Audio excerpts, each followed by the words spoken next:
wassalatu wassalamu ala asyrafil anbiya'i wal mursalin Sayyidina Muhammadin wa ala alihi wa sahbihi ajma'in. Assalamualaikum warahmatullahi ta'ala wabarakatuh. Dan selamat pagi dan salam sejahtera kepada rakan-rakan, para penonton yang menyaksikan rancangan kita secara langsung ya, dipancarkan melalui FB Live, melalui waptv.my ya, kita sedang saksikan ini untuk sama-sama kita menyaksikan satu forum bicara yang akan kita lakukan, iaitu bicara umat Salwa ya, yang akan membincangkan satu tajuk yang cukup dekat dengan kita pada hari ini, iaitu Cakna Anak Barisan Hadapan COVID-19 ya. Sebagaimana yang kita sedia maklum, hari ini hari Jumaat 3 April 2020 merupakan hari yang masuk minggu yang kedua ya, fasa kedua kita berada dalam nak katakan curfew itu tidaklah curfew, tapi duduk di rumah masing-masing. Jadi rancangan kita ini pun diadakan secara berasingan jauh di sana. Kita akan bersiaran juga bersama-sama dengan dua orang panelis kita, insya-Allah membincangkan tentang cabaran dalam konteks isu yang hangat pada hari ini, iaitu COVID-19 ya. Banyak orang bicara tentang isu ini berkaitan tentang virus COVID-19 ini, saudara. Dan satu topik yang kita nak bincangkan pada hari ini adalah peranan yang harus dimainkan dalam kita membantu ya, frontliners ya, orang barisan hadapan ini yang banyak jasanya dalam mendepani cabaran virus COVID-19 ini, iaitu di kalangan para doktor, para nurses yang juga merupakan golongan yang saya anggap sebagai wira kita pada hari ini ya. Dan akibat daripada isu ini, kita pun sedia maklum kadang-kadang mereka juga terpaksa mengubah gaya kerja mereka, dan kadang-kadang hingga kan mengambil masa yang berpanjang ya, tempoh kerja kerana keadaan penyakit ini yang begitu mencabar. Kita akan bicara perkara ini insya-Allah dengan lebih mendalam dengan dua orang panelis kita, iaitu yang pertama Puan Hajah Aizan Ismail, iaitu Naib Pengerusi Salwa Malaysia. Apa khabar Hajah? Ya, bersiaran daripada rumah ya, di Sungai Ramal Dalam. Ya. Boleh suara Hajah, tak apa dengar suara Clear? Okey. Inilah dia So, apa khabar Hajah? Sihat ya? Alhamdulillah, sihat walafiat. Terima kasih Ustaz. Kita bersiaran daripada Sungai Ramal Dalam ini ya, Puan Hajah Aizan Ismail, Naib Pengerusi Salwa Malaysia, dan seorang lagi yang tidak asing ya, Puan Hajah Mahanum Basri. Apa khabar Hajah? Alhamdulillah sihat ya. dan siaran juga kita daripada Shah Alam ya. Salam Jumaat penuh barakah. Hari ini kalau tak silap saya hari yang ke-17 hari kita dalam Perintah Kawalan Pergerakan ni Ustaz Sri. Perintah Kawalan Pergerakan PKP kita ini. Jadi alhamdulillah walaupun dengan cabaran, halangan dan juga ujian ini, kita masih lagi boleh berkongsi pandangan insya-Allah.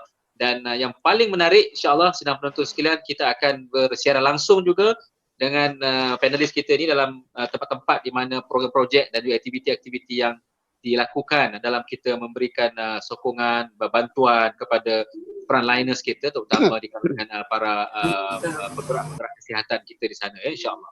Jadi insya-Allah kita sekiranya tidak apa-apa halangan, kita akan bersiaran langsung insya-Allah di beberapa tempat hari ini, iaitu antaranya saya difahamkan daripada Jabatan Kesihatan Negeri Selangor, Hospital Tengku Ampuan Rahimah, Hospital Shah Alam, dan insya-Allah juga daripada Bilik Gerakan Bangunan Darul Ihsan. Jadi ini satu aktiviti yang menarik dan mungkin akan dikupas oleh panelis kita insya-Allah selepas ini. Jadi penonton sekalian, kita pun sedia maklum bahawa isu COVID ini begitu mencabar dan kadang-kadang ianya menggerunkan, dan kalau kita perhatikan semalam data dan juga kes yang timbul yang disiarkan oleh pihak Kementerian Kesihatan sehingga 2 April semalam ya, banyak kes baru yang timbul sebanyak 208 kes ya. Ini satu yang membimbangkan ya. Dan itu membawa kepada jumlah kes di Malaysia khususnya ialah 3,116 kes. Jadi nampaknya ini suatu trend yang walaupun ianya dianggap ada potensi untuk menurun, tetapi setakat ini bagi saya ianya cukup menggusarkan kita sebagai rakyat Malaysia. Jadi mudah-mudahan dengan perbincangan kita ini sebagian daripada usaha yang boleh kita mainkan sebagai rakyat Malaysia, membantu mereka-mereka yang berjuang dalam mendepani virus insya-Allah. Jadi saya nak memulakan perbincangan kita ini untuk bertanyakan soalan kepada dua panelis kita. Yang pertama sekali saya nak bertanya kepada Puan Hajah Mahanur Basri Okey Hajah Ya, bersedia ya. Baik, soalan pertama saya Datuk Puan Hajah, mungkin boleh kita berkongsi tentang dalam Perintah Kawalan Pergerakan ini, PKP kita ini telah sedikit sebanyak memberikan kesan yang cukup besar kepada institusi pendidikan kita, termasuklah di taska-taska dan juga taski di seluruh negara Dan ini sebenarnya sedikit sebanyak menggusarkan terutama di kalangan ibu bapa. Jadi mungkin Hajah boleh komen sedikit sepanjang hampir 17 hari kita berada dalam tempoh kawalan ini, apakah respon Hajah tentang isu ini? Silakan. Baik ya. Bismillahirrahmanirrahim. Sekali lagi Assalamualaikum warahmatullahi taala wabarakatuh. Salam sejahtera. Saya ingin mengulas apa yang telah pun ataupun memberi respon kepada apa yang telah pun Ustaz Hasri tanya tadi tentang apakah kesan terhadap PKP ataupun Perintah Kawalan Pergerakan. Ini sesuatu yang luar biasa yang tak pernah kita rakyat Malaysia mengalaminya, satu fenomena yang sebenarnya agak baru bagi semua.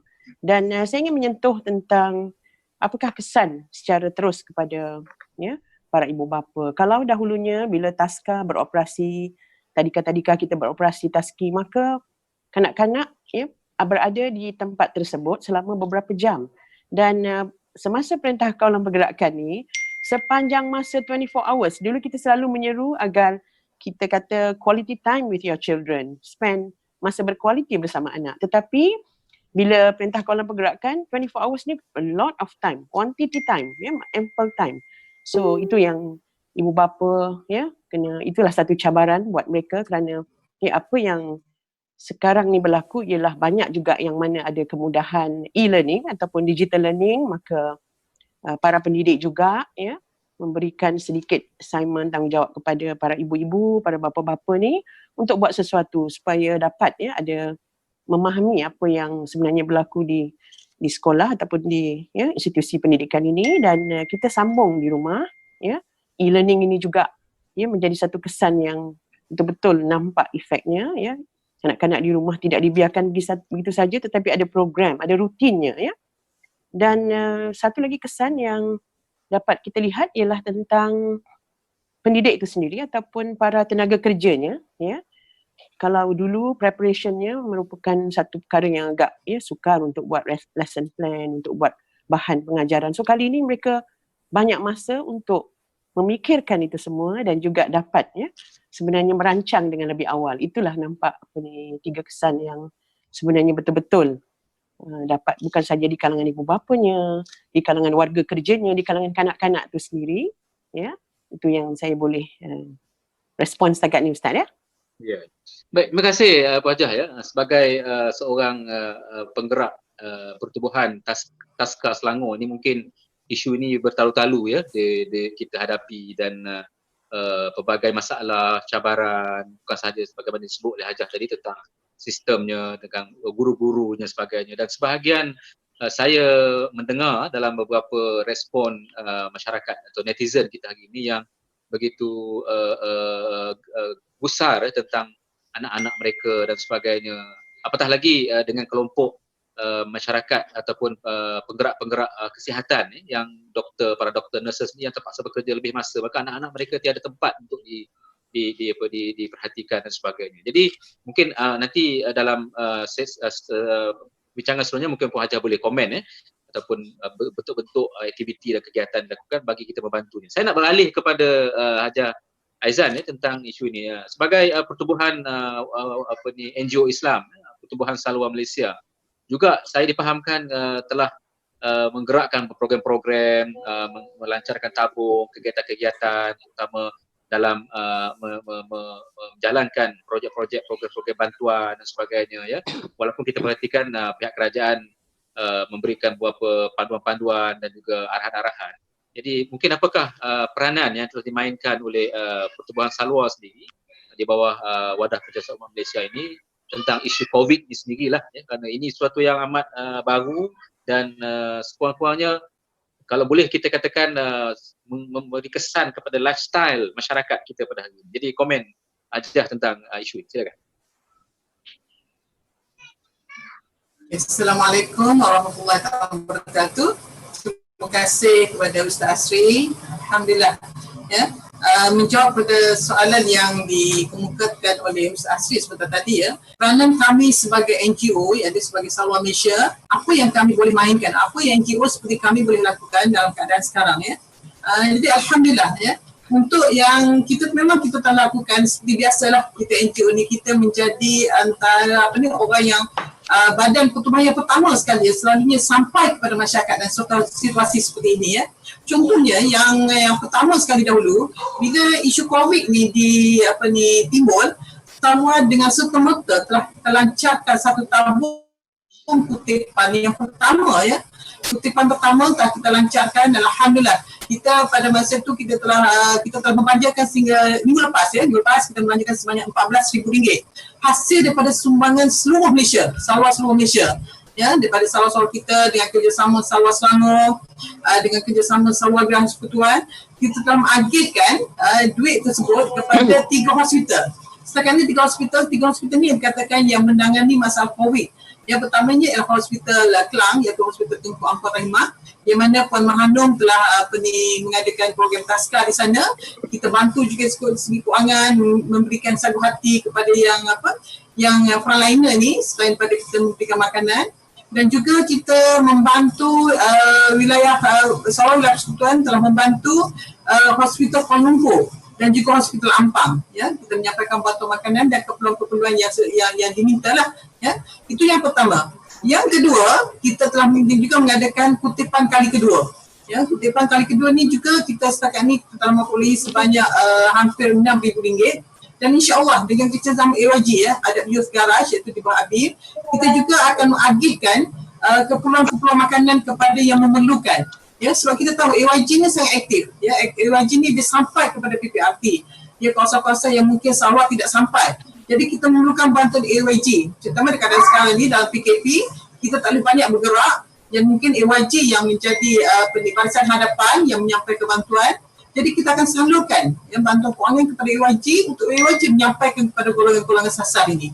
Jadi kita menyerulah kepada mungkin yang mendengar FB ini ataupun yang mengetahui ya, yang mendengar, yang mengetahui tentang apa kita lakukan, tolonglah menyumbanglah kepada kita untuk kita sampaikan kepada ramai sekali di luar sana yang memerlukan, yang kehilangan pekerjaan, yang yang dipotong gajinya ya, terutama yang bekerja gaji harian ya, yang gaji harian ni sangatlah terkesan dengan COVID ini.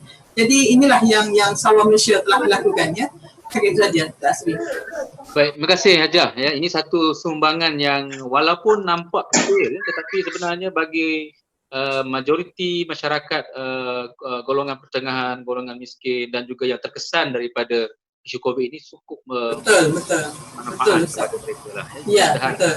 Akan ada lagi banyak aktiviti atau kegiatan-kegiatan yang boleh bukan hanya dalam bentuk keuangan tapi juga mungkin dalam bentuk kegiatan program-program kaunseling, program masyarakat, dan termasuklah yang kita nak bincang sekarang ini ialah berkaitan dengan penjagaan anak ya, tentang anak-anak. Kerana kalau kita lihat di hospital ini dan dengan tenaga yang begitu banyak, dengan masalah dan cabaran peringkat hospital ini yang kalau beberapa hari lepas saya mendengar kenyataan akhbar daripada pihak kementerian betapa mereka memerlukan sokongan masyarakat untuk membantu bagi memudahkan proses menangani isu COVID ini. Jadi dalam konteks ini saya nak berpindah kepada Hajah Mahanum tentang isu anak-anak ni bila kita berkata tentang bantuan masyarakat seperti kita ini yang boleh diberikan kepada kelompok ataupun pejuang-pejuang kita ini yang berada di frontliner ini,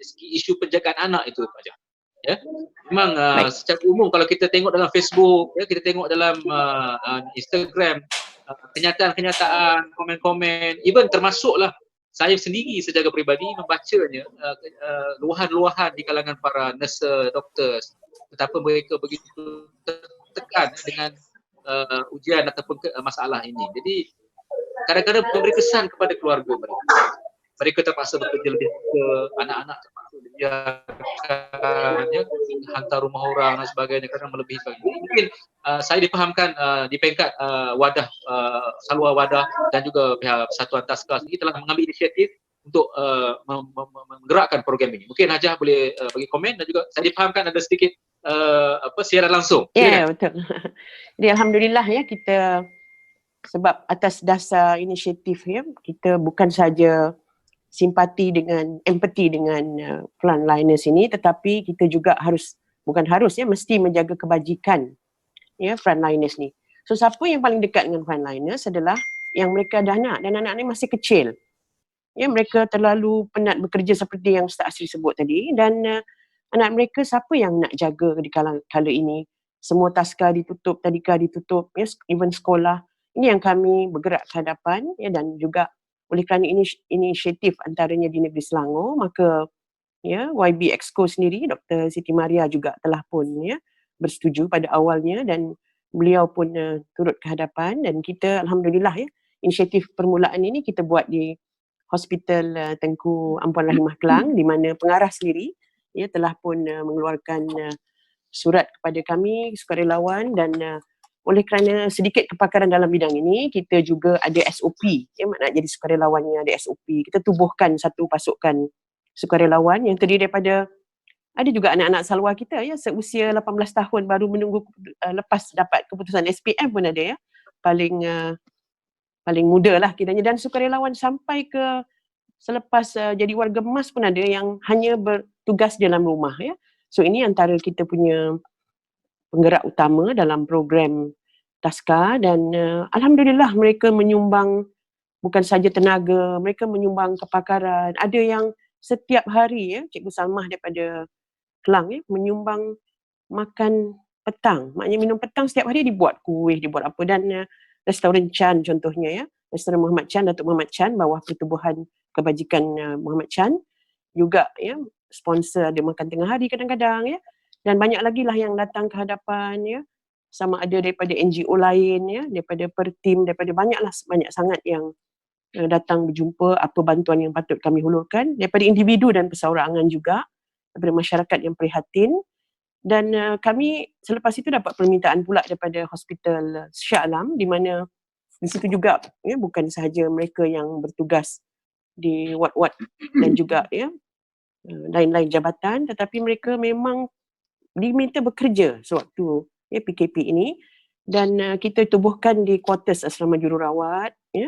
Kita dapat kebenaran daripada ya, pengarah hospital sendiri, kita ada perbincangan ya, dan juga kita teruskan dengan ya beberapa tenaga kerja, sumbangan dari segi peralatan, ada yang meminjamkan peralatan, MBI sendiri ada buat pinjaman peralatan ya, kerana kita nak dalam masa yang 24 jam ni buka satu taska. So itulah yang kami ya bekerja, kita buka bilik gerakan di bangunan Darul Ihsan, dan juga yang akhir sekali kita juga buat satu di Jabatan Kesihatan Negeri Selangor, di mana yang ini adalah merupakan bilik gerakan yang menjaga keseluruhan hospital-hospital dan pejabat-pejabat kesihatan di Negeri Selangor. Yang ini kami nampak doktor-doktor pakar yang bekerja untuk memastikan berapa jumlah sakit, berapa jumlah. So saya kira inilah usaha-usaha infak kita dari segi ya, kita kepakaran kita sedikit ini kita gunakan. Alhamdulillah bersiaran bersama-sama kita mungkin boleh mungkin online. Dah bersedia ke di sana Wajah? Kita mulakan dengan yang Hospital Kelang yang paling ramai dia punya ya kanak-kanaknya. Kebetulan hari ni hari Hospital Tengku Ampuan Rahimah. Hospital Tengku Ampuan Rahimah bersama Teacher Ima. Ya. Teacher Ima di sana. Teacher Ima, you ready? Teacher Ima dah boleh bersiaran Teacher Ima di sana ya? Teacher Ima, ya, Teacher Ima. Ya, mungkin Hajah pun boleh komunikasi dengan beliau apa benda mungkin. Ya, Teacher Ima. Hari ni Assalamualaikum. Bonda. Ya, teacher, mereka panggil saya bonda di mana-mana ya. So okey, apa ni Teacher Ima, hari ni apa yang kanak-kanak buat waktu ni? Sekarang kita ada aktiviti, tengah buat aktiviti pemata. dah bagikan kelas lah dekat sekolah rendah. Ini Puan Aisyah, Teacher Aisyah. Ni kita punya Salwa Selangor Puan Aisyah, Cikgu Aisyah. Cikgu Aisyah tengah buat apa tu? Tengah ajar mengaji. Oh, ada mengaji Al-Quran hari ni Jumaat ya. Tiap-tiap hari pun ada. Budak-budak sekolah rendah. Okey. Ini di Hospital Tunku Ampun Rahimah aja Ini di Taska di situ yang kita Taska di hospital. quarters Baik. ya. Lagi satu yang kumpulan umur tadika pula, yang tadika. Lagi satu ialah kumpulan umur tadika. Tadi dah ada buat kita ada buat macam adab sebelum makan. Oh. Adab sebelum makan minta dia orang buat ni lah, tampal-tampal. Dah habis dah aktiviti dia. Poster dah selesai lah. Sekarang dah pukul 11 kan. Untuk snack time lah. Snack time, okey. Dan hari ni ada baby yang datang, baby ada? Hari ni tak ada baby. Hari ni tak ada baby. Baby cuti. Kadang doktor bila on call 24 jam, maka esoknya mereka cuti. So mereka tak hantar lah. So boleh tunjuk tak apa hasil kanak-kanak yang dah buat tadi sempena hari autism, bulan autism? Autism kita plan nak buat petang ni. Oh petang, okey, alright. Kita sempena hari autism, sebab tu hari ni saya pakai biru Ni bulan untuk kita, bulan kesedaran untuk menyambut hari autism sedunia. Kita pakai tamu tadi boleh saya pakai baju biru, saya pakai baju merah hari ni. Okey, tak apa Ustaz. Okey, Ima, anything else you want to report? Aja, yang boleh saya bertanya sikit, maksudnya di Hospital Tunku Ampun Rahimah ini, tempat ini memang taska ataupun memang di-convertkan sebagai taska untuk projek? Tempat ni memang sebenarnya taska Hospital Tunku Ampun Rahimah yang baru saja dibuka, iaitu baru bulan 1 ni. So ni yang hari ni kita nampak lebih ramai yang memerlukan dan banyak yang memerlukan sehingga larut malam. Tu yang kami pun agak terhad sudah lawan kita sampai lewat malam kan. Teacher Ima, thank you so much for your anak-anak nak snack time ya. Boleh tunjuk gambar anak-anak sikit, anak-anak. Anak-anak yang ramai-ramai itu di mana? Masing-masing yang comel-comel yang setahun lebih, 2 tahun tu. Dan kami cuba buat sudut yang betul-betul stop makan. Okay. Adam Amar. Saya pun. Okey. Saya pula. Saya. Semua nak bersiaran. So bayangkan ibu bapa mereka bekerja ketika kita disuruh stay at home, mereka lah yang berjuang, wira yang tak didendam. Dan terima kasih Teacher Ima. We go to the next one di Jabatan Kesihatan kita terus Negeri ada siaran langsung di mana lagi aja? Di Jabatan Kesihatan Negeri Selangor. Jabatan Kesihatan Negeri Selangor. Sila, kalau dah bersedia boleh terus berkomunikasi ini kita bersama dengan koordinatornya Teacher Ana. Okey, Assalamualaikum. Saya Puan Nurhana. Saya berada sekarang ni, kami berada di Jabatan Kesihatan Negeri Selangor, iaitu Bilik Gerakan yang Bonda bagi tahu tadi. Di sini adalah doktor-doktor pakar dan nurse lah. Kami menjaga anak-anak di sini. Okey, ruang di sini memang kami guna ruang pejabat. Di bahagian ni adalah macam saya boleh tunjuk sikit. Asalnya ruang kosong tu Ustaz. Asalnya ruang kosong. Ruang kosong buat masa sekarang ni tak ada. Yang ini yang kami pakai untuk buat kelas. Saya akan tunjuklah. Sekarang ni aktiviti bebas sebab aktiviti stay at home tu dah lepas. Okey, ini ruang kami. Dan kami ada dapat satu bilik lagi. Baru dapat semalam bilik kita mohon pada baru doktor. Dapat semalam. Ini dia adalah tak bilik cukup ruang untuk anak-anak lari lompat. Ini untuk bilik kanak-kanak tidur dan kita ada sedikit buat isteri untuk yang bermulanya taska di JKNS lah. Dekat sikit nah. Alright. Ini kita punya ini bilik lah, bilik yang kita dapat. Ini pun ada di ruang pejabat juga di level 11. Untuk ini saya baru dapat je kemarin. So kanak-kanak akan tidur di sinilah. Okay. So Dan sangat unik. ini dan ini office kami di ruang depan. Di sini kami ambil kedatangan kanak-kanak dan menggunakan dan sanitizer lah untuk kanak-kanak datang. Kita ambil temperature, kita buat health screening Ya. nama dia. So setiap pagi kita buat health screening, kita check menggunakan termometer ya, sanitizer. Terima kasih Teacher Ana, anak-anak semua happy hari ni Okay. Dan Dr. Nurin ya daripada JKNS sangat bekerjasama dengan kita, dan juga Dr. Faizal, pengarah mereka sendiri sangat gembira kita melakukannya secara suka dan rela.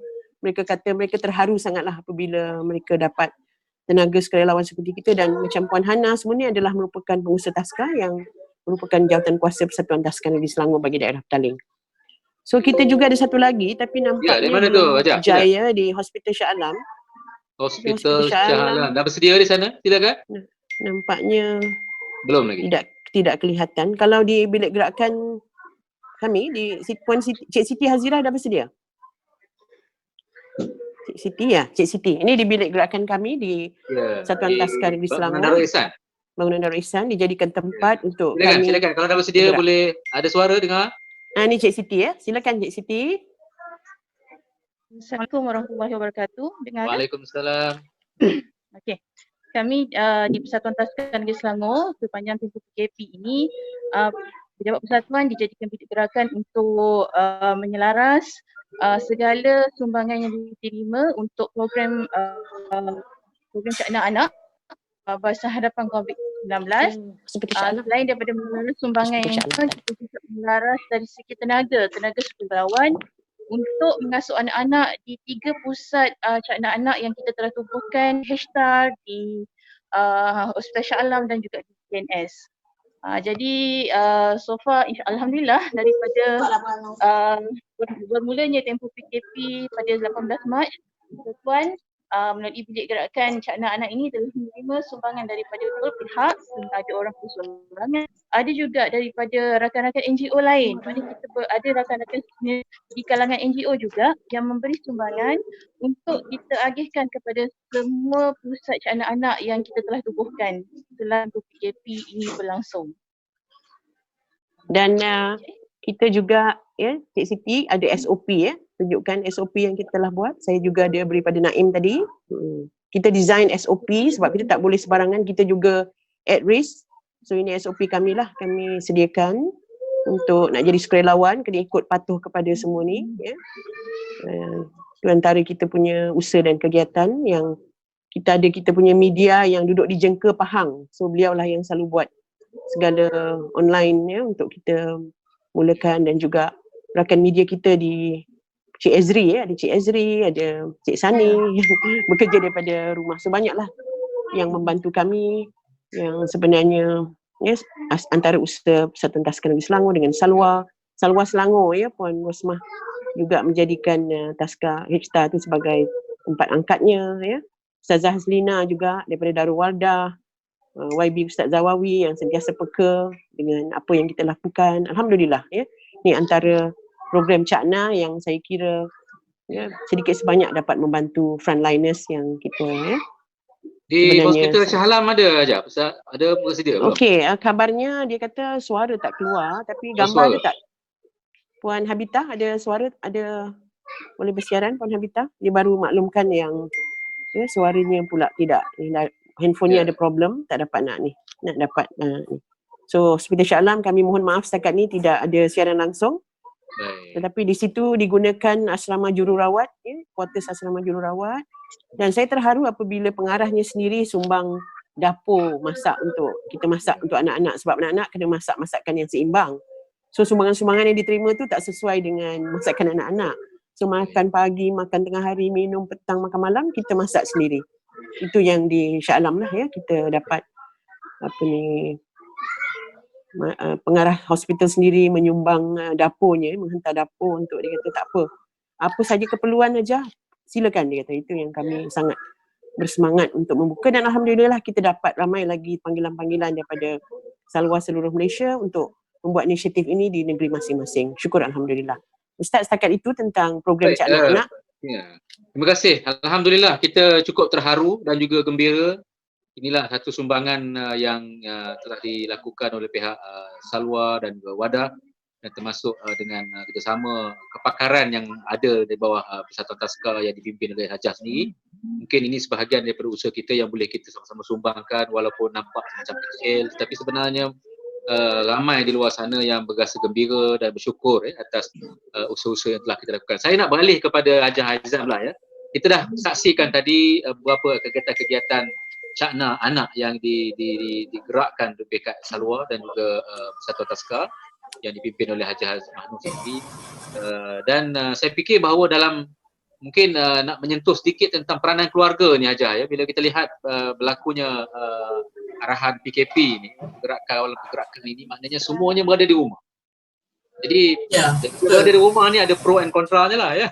Ada baik buruknya juga. Ya, betul. Walaupun rumah itu sebagai tempat kita berkeluarga, mungkin perlu juga kita lihat hikmah di sebalik berlakunya COVID ini ialah pengukuhan kekeluargaan itu wujud bila mana kesemuanya berada di rumah. Jadi antara kegiatan-kegiatannya bukan setakat kita makan, banyak juga benda lain yang boleh dibuat. Jadi peranan yang harus dimainkan oleh NGO dalam menyalurkan maklumat, mungkin memberikan kemahiran-kemahiran keibubapaan dengan anak-anak. Kalau dahulu mungkin jarang makan bersama, kali dah boleh makan bersama dalam tempoh hikmah PKP ni dan sebagainya. Mungkin kita juga boleh kenal bahawa dalam keluarga ini suaminya kelemahan, kekurangannya dan sebagainya dalam menguruskan rumah tangga walaupun dah hampir puluhan tahun berumah tangga. Jadi ini benda-benda yang saya fikir nampak kecil tetapi sebenarnya ada hikmah di sebalik berlakunya COVID-19. Jadi mungkin komen salah Hajah tentang perkara ini. Silakan. Ya, saya setuju dengan Ustaz Asri ya. Kita melihat pada hikmah ya, pada hikmah berlakunya COVID ini sebenarnya terlalu banyak hikmah ya. Banyak sangat benda-benda yang kita rasa yang kalau kita lihat secara positifnya, banyak benda-benda yang baik sebenarnya yang berlaku di sebalik COVID-19 ya. Contoh ya, kalau saya rasa kalau ibu-ibu bekerja saya rasa inilah saat yang paling gembira sekali. Ya, kalau sebelum ni ibu yang bekerja pagi-pagi dah terpaksa keluar rumah, pulang mungkin waktu sudah senja atau maghrib sampai ke rumah kan. Tapi sekarang ni sebenarnya Allah memberikan kepada kita satu waktu yang kita rasa seperti inilah sebenarnya sesuatu yang kita nak sebenarnya. Kita berada di rumah, kita boleh masak dengan anak-anak, kita boleh bersembang dengan anak-anak, kita solat berjemaah dengan anak-anak ya. Kemudian kita boleh hajar anak-anak kita yang masak, ya anak perempuan. Ayah pun kadang-kadang kan, yang dulu ayah tak pernah masuk dapur pun sekarang boleh pergi ke dapur. Ayah yang tak pernah pergi pasar sekarang pergi pasar. Yang tak pernah kenal ikan mungkin sekarang boleh kenal ikan. Apa yang dikatakan ikan kembung, kadang bertukar ikan tenggiri dengan ikan tongkol ya. Ada yang bertukar lagi antara ikan tenggiri dan tongkol. Jadi sekarang ni masa kita semua menyumbang kepada keluarga, masa untuk kita bersama-sama merapatkan ukhuwah antara kita. Ya, kalau dulu mungkin kita kata kita tak punya masa untuk kita makan bersama, solat Jumaat bersama. Sekarang masanya kita ada 24 jam sehari di rumah. Jadi saya kira PKP ni, Perintah Kawalan Pergerakan ni, saya nak tukar sikit lah. Kita Perintah Kawalan Pergerakan kepada Program Keluarga Positif. Kita tukar pada positif ya.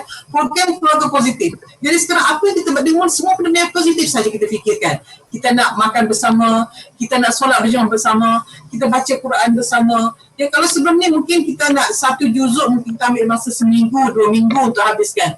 Tapi dengan adanya program keluarga positif ni, kita mungkin boleh bersama-sama dengan keluarga habiskan satu juzuk baca Quran dalam masa 1 hari. Ya, anak-anak yang dulu tak pernah ke dapur, jom kita ajak bersama-sama ke dapur. Ya, kita masak bersama, kita makan bersama. Lepas tu kita solat Jumaat bersama. Dan paling saya bahagia sekali, saya lihat mungkin Allah mengatur masa sangat baik. Hikmahnya ialah berlakunya COVID ini berdekatan dengan Ramadan. Bulan Ramadan. Jadi sebenarnya kita buat persediaan untuk menyambut Ramadan. Ya, ada masa sama kita buat persiapan menyambut Ramadan. Sekarang masanya kita nak kemas rumah. Ya, kita mencantikkan rumah, halaman rumah. Sekaranglah masanya. Bila sampai bulan Ramadan nanti kita hanya tumpu kepada amal ibadah sahaja. Ya. Dan satu lagi mungkin tahun ni kita dengar ya, pasar Ramadan pun sudah tidak ada. Selangor ada announce tidak ada pasar Ramadan. Negeri Sembilan juga sudah ada announce tidak ada pasar Ramadan. Ya, jadi kita banyak penjimatan dari segi keuangan. duit kita banyak jimatkan, mungkin inilah kita boleh guna untuk salurkan kepada yang memerlukan.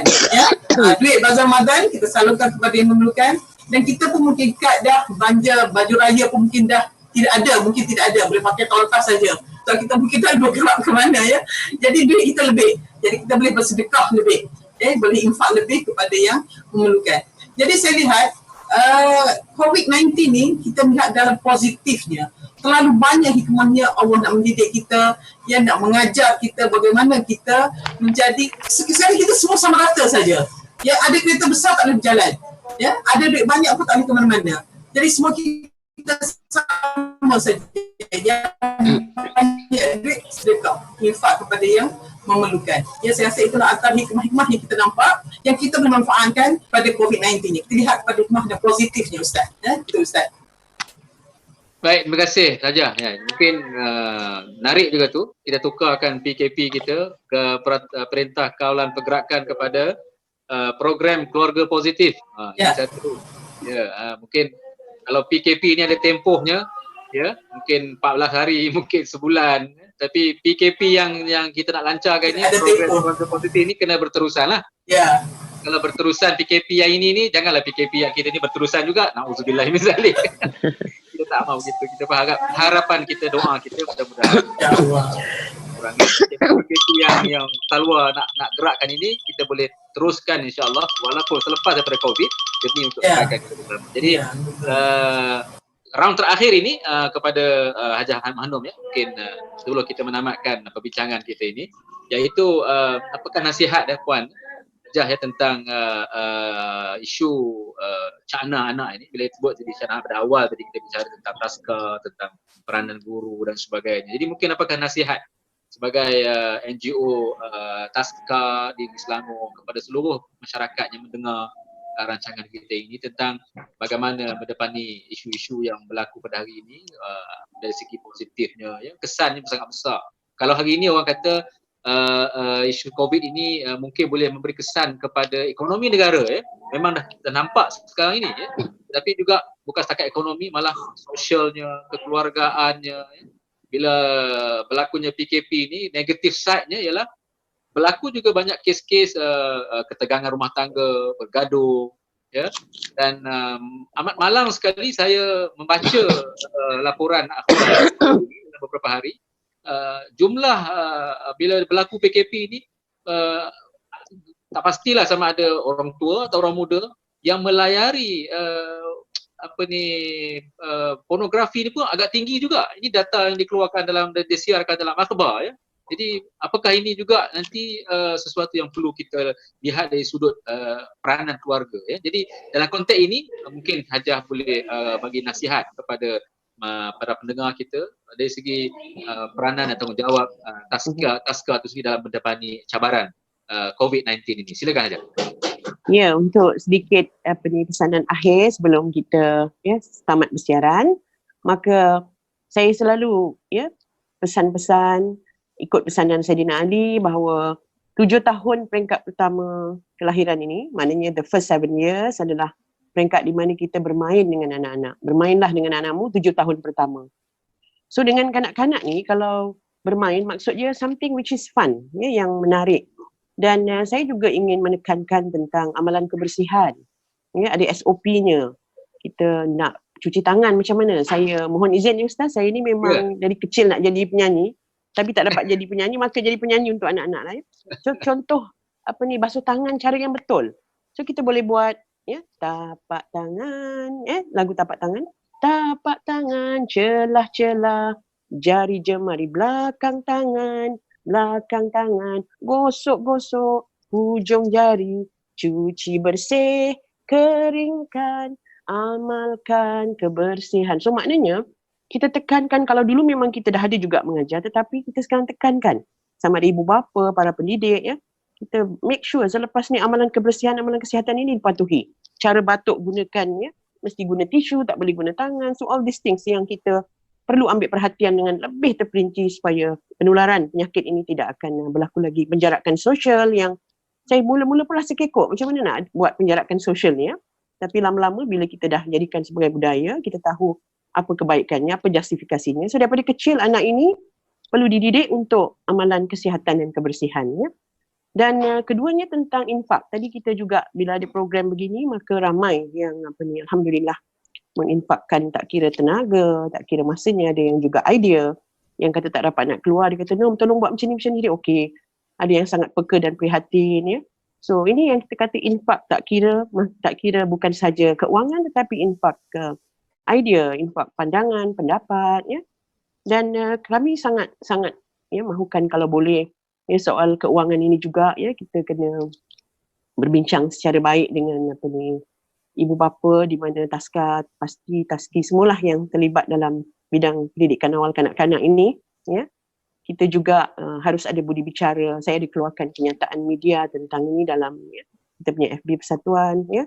Harus ada budi bicara bagaimana ibu bapa yang ya, bekerja, yang ada tidak dapat nak ya, setengah tu yang dibayar gaji penuh tak ada masalah, tetapi yang dibayar gaji hari dan sebagainya, itu yang kita kena ambil perhatian sebagai seorang individu dan juga sebagai majikan. Kalau sekiranya ya, anda majikan, kena ada ya, budi bicara tolak ansur supaya semuanya berjalan dengan baik dan kita faham memahami antara kita ada, jika boleh ibu bapa dan taskan ni ada kesinambungan ya, ada parental engagement ya, di mana ibu bapa pun tahu apa yang berlaku di taskan sebenarnya, pembelajaran yang bagaimana, dan sama-sama kita laksanakan. Saya sangat gembira kerana ramai di luar sana menggunakan e-learning ini ataupun digital learning dengan ibu bapa, dan ibu bapa buat di rumah dan sangat membahagiakan. Saya nampak ada yang main fizikal, main sosial emosi, bermain dengan ke-6 peringkat perkembangan tadi, mereka bermain di rumah, baru ibu bapa faham, rupanya yang ni main ni. So ni yang kita hendak ibu bapa memahami juga pembelajaran di ya, institusi pendidikan awal kanak-kanak ini. So itulah sedikit sebanyak mungkin nasihat pada diri saya sendiri dah. Jadi nenek ni sekarang ya Ustaz, nenek juga. Ya, ada juga yang tinggal bersama keluarga nenek ni. Lain kali boleh share pula lagu nenek. Saya kira siaran-siaran begini sangat bagus untuk kita semua dapat manfaat ya. Diteruskan lagi usaha WAP TV ni.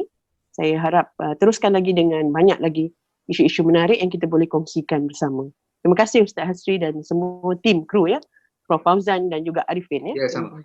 Aizan, Haji Aizan. Ya, terima kasih Hajah atas kita doakan projek-projek dan kegiatan yang telah pun yang sedang dilaksanakan tadi yang kita saksikan dalam siaran langsung tadi akan terus mendapat dukungan dan juga sokongan. Insya-Allah, amin. Masyarakat dan sebagainya. Dan akhir sekali kepada Hajah Aizan mungkin apakah tindakan NGO yang seharusnya dimainkan, kerana alhamdulillah Malaysia ini sebuah negara yang begitu prihatin ya. Dan bila berlaku apa-apa saja tragedi, permasalahan, banyak sekali NGO akan ke hadapan. Dan tapi berbanding dengan NGO, berbanding dengan masalah yang kita hadapi ini, tidak seperti mana musibah-musibah sebelum ini yang bila berlaku saja kita akan terus ke hadapan. Tapi ini melibatkan soal keselamatan, melibatkan soal penyakit dan sebagainya, dan baru-baru ini pun kerajaan telah mengeluarkan peraturan supaya NGO tidak direct hantar bantuan dan sebagainya, tapi setelah berlakunya perbincangan akhirnya adalah sedikit kelonggaran-kelonggaran. Jadi apakah nasihat Salwa Malaysia sendiri sebagai salah satu komponen dalam masyarakat madani ini yang mana juga peranan membantu masyarakat, apakah yang sepatutnya dimainkan? Kita tidak boleh kompromi dalam bab membantu orang lain ini, tapi mengambil kira juga constraint kesihatan yang perlu kita hadapi ini. Kerana kadang-kadang volunteer kita ni bersemangat tapi penjagaan dari segi SOP-nya, dari segi keselamatan itu bukan saya kata tidak ada, tapi kadang-kadang mungkin terabai. Jadi ini juga mungkin concern yang perlu kita perhatikan lah. Silakan saja bagi akhir pandangan tentang peranan NGO dalam gerakkan projek. Silakan. Terima kasih Ustaz. Okey, kita sebagai NGO ya, agak terhad, kita menyalurkan kepada AYG untuk banyak bergerak. Tapi dalam pada itu kita mesti mengambil langkah-langkah yang perlu untuk menjaga kesihatan, sebab kita tidak pasti sebenarnya COVID ni sampai bila dan PKP ni sebenarnya sampai bila. Adakah sampai 14 April saja ataupun kita lanjutkan? Ia bergantung kepada situasi ya. Jadi maknanya tempoh kita bekerja tu kita tidak pasti. Mana tempoh mungkin panjang, mungkin pendek ya. Jadi semua mestilah berada dalam keadaan yang sihat sepanjang masa, terutama yang frontliner. frontline hospital, frontline NGO yang menyampaikan bantuan mesti berada dalam keadaan yang sentiasa sihat dan serta bersedia untuk bekerja untuk berada di lapangan. Jadi saya fikir kita sebagai NGO, terutama yang berada di barisan hadapan, mesti mengambil langkah-langkah yang sepatutnya disarankan oleh Kementerian Kesihatan lah, ya, dengan menjaga kebersihan, menjaga jarak sosial, semua tu mesti dah kira, ya. Jadi saya rasa ini pun semua sudah tahu dan langkah-langkah mesti diambil. Dan kemudian satu lagi saya nak sentuh tentang peranan NGO untuk menyampaikan bantuan. Sehingga NGO ni dia lebih kenal, ya, sebab NGO ni selalunya berada dekat masyarakat. NGO selalu lebih tahu siapa yang memerlukan. Jadi saya ingat kalau NGO ni lagi lebih efektif dalam menyampaikan bantuan. Sebab itu kita yakin dengan agensi-agensi di bawah di bawah wadah ABIM dan PKPM dalam menyampaikan bantuan. Contoh anak-anak kita dalam PKPM, ya, menyampaikan bantuan kepada pelajar-pelajar yang berada di kampus-kampus satu tempat yang tidak boleh balik ke rumah. Jadi peranan anak-anak kita PKPM dalam menyampaikan bantuan kepada mereka sangat berkesan. Ya, terlalu banyak yang disampaikan.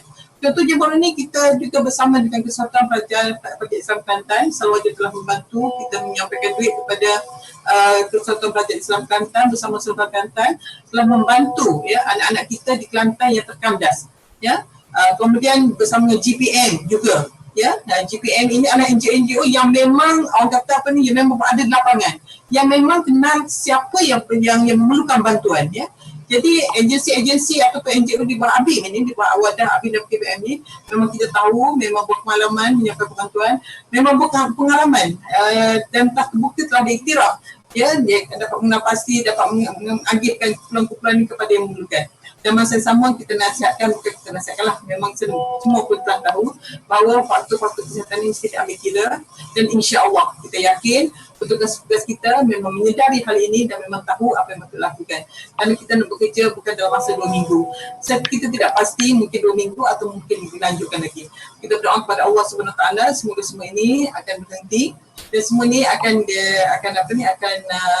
berakhir dengan baiklah. Yang berakhir dengan baik, kita berdoa kepada Allah SWT semoga kita semua selamat insya-Allah dapat menyambut Ramadan, dapat menyambut hari raya dalam keadaan yang suasana yang gembira insya-Allah. Terima kasih Ustaz. Baik, terima kasih saya ucapkan kepada Puan Haja Mahanur Basri dan juga Puan Haja Aizan yang telah berkongsi pandangan dan juga khususnya kita tadi menyaksikan siaran langsung kita di beberapa tempat projek-projek program cak anak-anak dalam tempoh PKP ini dan mudah-mudahan, ya, kita juga sama-sama berdoa kepada Allah Subhanahu Wa Taala mudah-mudahan penyakit COVID-19 ini juga akan kembali menurun dan negara kita juga akan kembali berasal dan semua rakyat pun menghilangkan perasaan yang menakutkan ini dan kita dapat bergerak seperti biasa. Dan kalaupun masih lagi ada cabaran-cabaran ini, kita sebagai umat Islam juga harus positif, ya. Kita anggap ini sebagai satu ujian daripada Allah Subhanahu Wa Taala dan jangan sekali kita meletakkan perkara ini secara negatif, ya, pemikiran kita. Tentu ada hikmahnya di sebaliknya. Apa yang berlaku ini banyak hikmah-hikmah yang di luar daripada jangkaan hati dan perasaan kita dan mudah-mudahan akan dapat sesuatu yang baiklah. Mungkin ada satu pengajaran yang Allah SWT ajarkan kepada kita. Sekali lagi terima kasih kepada kedua-dua panelis kita yang telah berkongsi dalam tajuk kita Cak Anak Barisan Hadapan COVID-19 yang bersiaran secara langsung melalui FB Live, Facebook.com kita dan waptv.my. Dan mudah-mudahan ada manfaat kepada semua rakan-rakan kita di luar sana yang menyaksikan. Ada kemanfaatan yang mungkin boleh disebar-sebarkan kepada masyarakat lain, peranan yang telah dimainkan dan juga apa yang patut kita lakukan sebagai rakyat Malaysia. Dan juga saya nasihatkan kepada netizen-netizen di luar sana supaya jangan menyebarkan berita-berita palsu, maklumat-maklumat yang boleh membimbangkan masyarakat. Ini peranan kita bersama, ya, menggunakan teknologi untuk kebaikan insya-Allah. Dan apa yang baik itu daripada Allah SWT. Jadi sebelum kita berakhiri, saya nak memberikan sedikit iklan kepada para penonton dan juga rakan-rakan di luar sana. InsyaAllah pada jam 12 tengah hari ini nanti, WAP TV juga akan menyiarkan secara langsung tazkirah Jumaat, ya. Tazkirah Jumaat. Kita oleh kerana PKP ini, kita pun telah dimaklumkan oleh pihak kerajaan bahawa solat Jumaat pun ditangguhkan kerana faktor-faktor ini. Ini merupakan satu nasihat yang baik daripada pihak pemerintah kita. Jadi manfaat masa itu kita gunakan untuk mendengar tazkirah Jumaat yang akan disampaikan oleh seorang tokoh yang asing lagi, iaitu Fadil Ustaz Zamri Zainal Abidin, juga merupakan Exco Wadah Madrasah Umat Malaysia, mantan penerbit Redu Aikim sebelum ini, dengan tajuk iaitu Cabaran Dakwah Para Anbiya.